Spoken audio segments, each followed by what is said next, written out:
Questa è senza dubbio la torta di mele più buona che abbia mai fatto.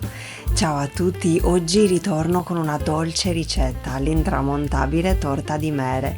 Stavo desiderando da tempo una torta adatta alla colazione che restasse umida e morbida per diversi giorni e che fosse anche genuina e desse la carica giusta per iniziare al meglio la giornata senza appesantirti. Ed ecco che è nata così la Cuor di Mela, una torta sofficissima e ricchissima di fettine di mele che sprofondano nell'impasto, creando una sorta di cremina all'interno del dolce. La nota di limone, mandarino e cannella la rendono unica e l'inconfondibile dolcezza delle mele gialle la fanno apprezzare ancora di più. Buonissima sia inzuppata che non, come potrete vedere anche dall'anteprima del video. Oltretutto ho utilizzato tutti ingredienti senza lattosio per essere più digeribile. Provatela e non ve ne pentirete. Per prima cosa dovremo sbucciare 3 mele gialle grandi ed eliminare le parti che non ci occorreranno. Le taglieremo a fettine sottili e le trasferiamo in una ciotola capiente.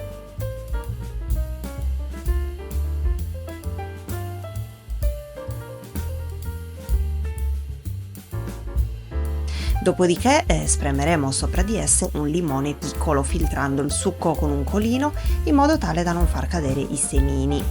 Mescoliamo un po' e aggiungiamo 3 cucchiai di zucchero semolato. Continuiamo a mescolare e mettiamo da una parte.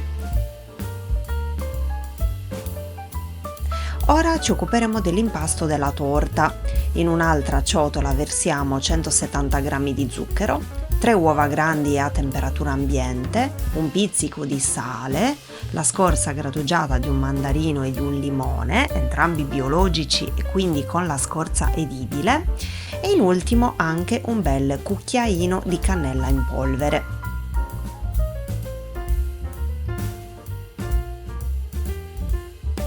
Ora sciogliamo leggermente 130 g di burro senza lattosio, deve diventare cremoso così come si vede nel video e lo mescoliamo bene e quindi lo mettiamo da una parte che ci occorrerà per dopo.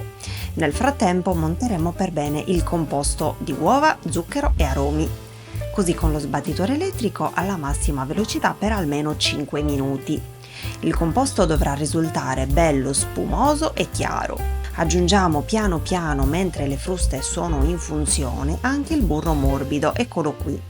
E ora dovremo alternare farina con lievito setacciati e latte a temperatura ambiente, così come mostrato, mescolando piano piano con una frusta a mano o la spatola in modo tale che il composto non si smonti e resti sempre bello cremoso.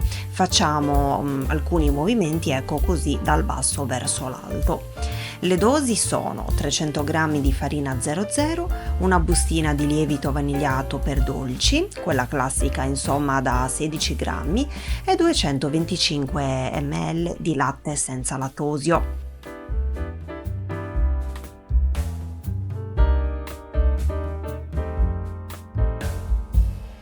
Ora imburriamo ed infariniamo una tortiera a cerchio apribile del diametro di 26 cm e accendiamo il forno così si preriscalda. Versiamo l'impasto dentro la tortiera, lo livelliamo e poi disponiamo le mele tutto a giro così fettina dopo fettina, tutte vicine vicine, facendole sprofondare nell'impasto.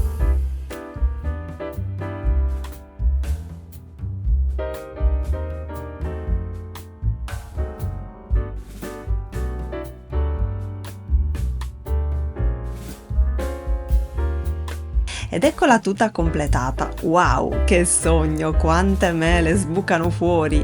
E al centro ho voluto creare anche una piccola fettina di mela a forma di cuore, per richiamare proprio il nome di questo dolce. Si vede? Inforniamo la nostra torta a 170 gradi per circa 55 minuti, ma fate sempre la prova a stecchino prima di estrarre la torta dal forno.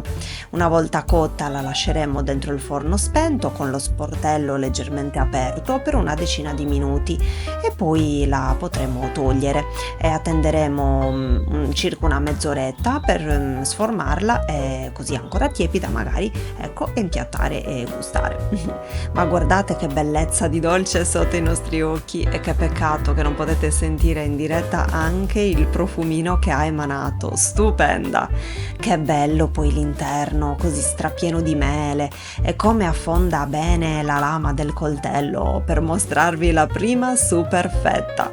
Questa torta si mangia con gli occhi e vi dirò di più, si può utilizzare questo impasto anche per realizzare altri tipi di torte e non soltanto ad esempio ecco così con le mele come ho fatto io, ma con un altro tipo di frutta oppure con le gocce di cioccolato, che buona, oppure col cioccolato fondente tagliato tutto a pezzetti, con l'uvetta, ma con la frutta secca, insomma libero spazio alla vostra fantasia se proprio ecco non vi dovessero piacere le mele. Fatemi sapere che cosa ne pensate giù nei commentini, vi abbraccio tutti e vi rimando ai prossimi video. Ciao!